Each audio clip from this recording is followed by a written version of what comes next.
Hello friends. Last lecture में हमने concepts देखे थे थोड़े से रिलेटेड टू कोरिलेशन।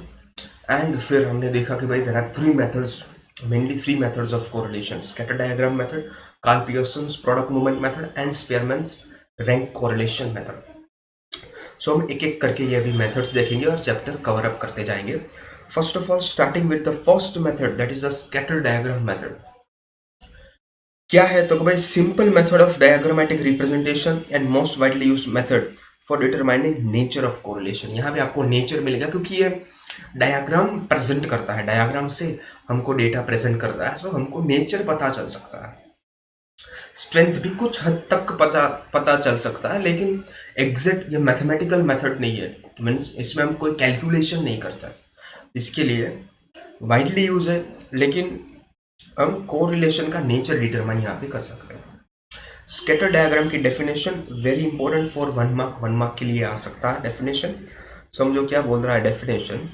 तो सपोज हमारे पास यहाँ पे x1 y1, x2 y2, x3 y3 से लेके xn yn तक, मीन्स यहाँ पे हमारे पास पेयर्स दिए गए हैं, are ordered pairs. Means x1 variable का कोई अमाउंट वैल्यू होगा, सिमिलरली y1 का कोई अमाउंट होगा, फिर नेक्स्ट वैल्यू x2 का कोई वैल्यू होगा, y2 का कोई वैल्यू होगा, ऐसे करके xn से लेके yn तक कोई ऑर्डर्ड पेयर का वैल्यू हमको मिले for n values of two variables x and y। The values of variable x plotted on x axis and value of variable y को हम प्लॉट करेंगे on y axis on the graph by taking proper scale को data से हम scale देखेंगे। Proper scale से x के जो वेरिएबल्स है वो हम x एक्सिस के ऊपर प्लॉट करेंगे, y के जो वेरिएबल्स है वो हम y एक्सिस के ऊपर प्लॉट करेंगे। सो ग्राफ जो हमको करस्पॉन्डिंग प्लॉटेड पॉइंट्स जो है वो हमको दिखाएंगे of pair x1 y1, x2 y2, x3 y3। Means यहाँ पे अगर हमने ये ग्राफ बनाया तो यहाँ पे जो x1 होगा उसका फॉर एग्जाम्पल यहाँ पे जो x1 होगा तो उसका यहाँ पे प्लॉटिंग हम करेंगे y1 के साथ। सो यहाँ पे एक पॉइंट बनेगा। ऐसे करते करते हम यहाँ पे x2 लेंगे और यहाँ पे y2 लेंगे।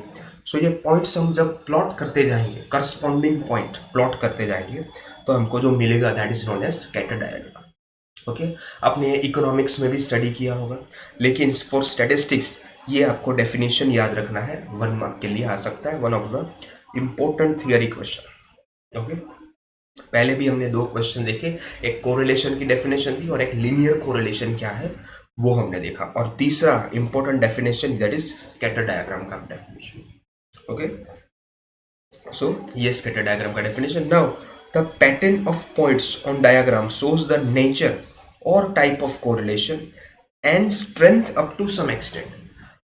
कुछ हद तक हमको स्ट्रेंथ का पता चलेगा कि भाई कितना पॉजिटिव है कितना नेगेटिव है,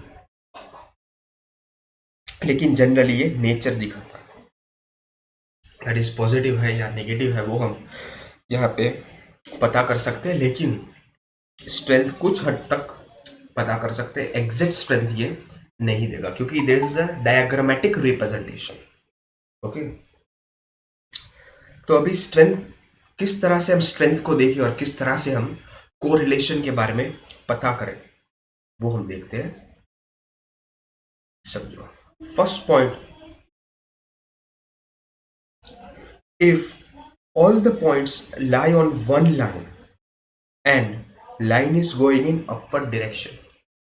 सबसे पहले सारे के सारे पॉइंट्स एक लाइन में यहां पे जा रहे हैं और वो अपवर्ड डायरेक्शन में है, upward direction from left to right. Okay, left से लेके राइट डायरेक्शन में पॉइंट्स अपवर्ड डायरेक्शन में जा रहे हैं। सो हम बोल सकते हैं there is a perfect positive correlation. जो भी वेरिएबल्स हो x और y उसके बीच में परफेक्ट पॉजिटिव कोरिलेशन है। यहाँ पे डायग्रामेटिक रिप्रेजेंटेशन भी मैंने किया है, आप देख सकते हो।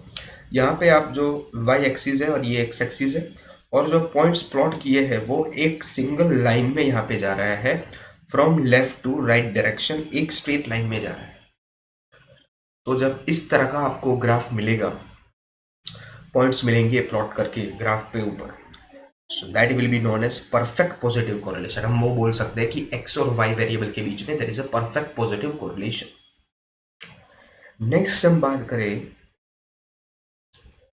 कि भाई इसका opposite, if all the points on the line lie on single line and line is going in downward direction, वहां पे upward direction में जा रहा था from left to right, और इस केस में अभी डाउनवर्ड डायरेक्शन में जा रहा है for from left to right, तो उसको हम बोलेंगे perfect negative correlation. That is a perfect negative correlation. आप एग्जांपल देख सकते हो, ग्राफ में दिया गया है रिप्रेजेंटेशन, ये वाई एक्सिस है, ये एक्स एक्सिस है। यहाँ पे जो पॉइंट्स है वो लेफ्ट साइड से लेके राइट साइड के ऊपर आ रहा है, बट इन डाउनवर्ड डायरेक्शन, तो इसको हम बोलेंगे that is a perfect negative correlation. Relation कैसा है कोरिलेशन, तो भाई परफेक्ट नेगेटिव, ओके, क्योंकि एक सिंगल लाइन है। अभी नेक्स्ट चीज समझो कि भाई if all points are not on one line, वहां पे तो एक लाइन पे थे, लेकिन यहाँ पे एक लाइन पे नहीं है, but lie around the line which is going in upward direction, upward direction में जा रही हो। एक सिंगल लाइन में पॉइंट्स नहीं प्लॉट हुए हैं, लेकिन पॉइंट्स ऐसे यहाँ पे स्कैटर्ड है, ऐसे प्लॉट है कि भाई हम देख सकते कि वो नियरली एक लाइन पे ही जा रहे हैं, ओके, करीब करीब एक लाइन ही फॉर्म कर रहे हैं, वैसा हम देख सकते हैं। तो इसे हम अपवर्ड डायरेक्शन में जा रहा है तो पॉजिटिव रिलेशन है, लेकिन एक स्ट्रेट लाइन में नहीं जा रहा है, इसलिए इसको हम बोलेंगे पार्शियल पॉजिटिव कोरिलेशन। कैसा बोलेंगे, partial positive correlation. Are we clear? Okay, between X and Y आप ग्राफ देख सकते हो। इस तरह से अगर पॉइंट्स प्लॉट कर किए जा रहे हो ग्राफ के अंदर, ये स्ट्रेट लाइन में नहीं है, लेकिन अगर आप यहाँ से एवरेज लाइन निकालो तो आप देख सकते हो कि भाई वो करीब करीब नियरली एक लाइन में ही वो जा रहा है। सो ऊपर जा रहा है मीन्स पॉजिटिव कोरिलेशन, लेकिन स्ट्रेट लाइन में नहीं है, तो उसको हम परफेक्ट पॉजिटिव नहीं बोलेंगे, पार्शियल पॉजिटिव बोलेंगे।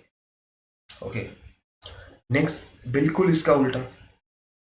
Okay, if all points are not on one line but lie around a line which is going in downward direction, एक स्ट्रेट लाइन में नीचे नहीं आ रही है, बट नियरली हम बोल सकते हैं कि भाई वो डाउनवर्ड डायरेक्शन में आ रहे हैं, then we can say that there is a partial negative correlation. तो वहां पे हम बोल सकते हैं there is a partial negative correlation. आप ग्राफ में देख सकते हो भाई एक स्ट्रेट लाइन नहीं बना रहा है, लेकिन एक्सपेक्ट अप्रोक्सीमेट वो स्ट्रेट लाइन ही बना रहा है। ओके, एंड लास्ट में हम देखते हैं that is if points of scatter diagram lie randomly without forming any specific pattern, यहाँ पे अपवर्ड पैटर्न हो, डाउनवर्ड पैटर्न हो, अपवर्ड पैटर्न हो, कोई भी तरह का पैटर्न नहीं फ्रेम कर रहा, लेकिन रैंडमली एक कोई भी कुछ भी पॉइंट्स यहाँ पे प्लॉट कर रहा हो, इट इंडिकेट्स एब्सेंस या lake of linear correlation. Linear correlation का एब्सेंस है या फिर लीनियर कोरिलेशन नहीं है, ऐसा हम बोल सकते हो। एग्जांपल में आप देख सकते हो ये वाई एक्सिस है, ये एक्स एक्सिस है, हमने पॉइंट्स प्लॉट किए लेकिन वो स्कैटर्ड है। ओके, ऐसे ही कोई लाइन या कोई पैटर्न नहीं फॉर्म कर रहा हो, तो उसको हम बोलेंगे there is a lack of या there is a absence of linear correlation. Okay, अभी स्कैटर डायग्राम मेथड पे ऊपर यहाँ पे इलस्ट्रेशन 1 से लेके 4 तक है, वो आप टेक्स्ट बुक में से देख सकते हो। सेम इलस्ट्रेशन का जैसे ही सेम क्वेश्चंस हम देखने वाले हैं एक्सरसाइज के, एक्सरसाइज जो आपका 2.1 है उसके क्वेश्चन 1, 2 एंड 3 पे, तो आप वो भी कर लोगे तो that is more than enough. वैसे देखा जाए तो एग्जाम पॉइंट ऑफ व्यू से उतने इंपॉर्टेंट नहीं है, लेकिन अगर वो पूछ ले बोर्ड तो फिर हम उसके लिए ये स्टडी करेंगे। वैसे जनरली ये ग्राफ के क्वेश्चंस आपको नहीं आएंगे इसमें, ओके, फिर भी so this was regarding the theoretical concept of scatter diagram. अभी हम यहाँ पे ये कंसेप्ट का पोर्शन अभी कंप्लीट नहीं हो रहा है, अभी 2 पॉइंट्स बचेंगे, एक कार्ल पियर्सन मेथड उसमें हम थोड़ा सा कंसेप्ट देखेंगे, और एक है हमारा स्पीयरमैन रैंक मेथड, उसका भी हम थोड़ा सा कंसेप्ट देखेंगे। सो अभी भी थियरी का दो लेक्चर्स आएंगे थियरी के रिलेटेड, लेकिन अभी स्कैटर डायग्राम के लिए हम इतना ही रखते हैं। इसके आगे इन स्कैटर डायग्राम हम अभी एक्सरसाइज के क्वेश्चंस देखेंगे. So next video will be based on exercise question. Okay, so that's all for it. Thank you. Stay connected.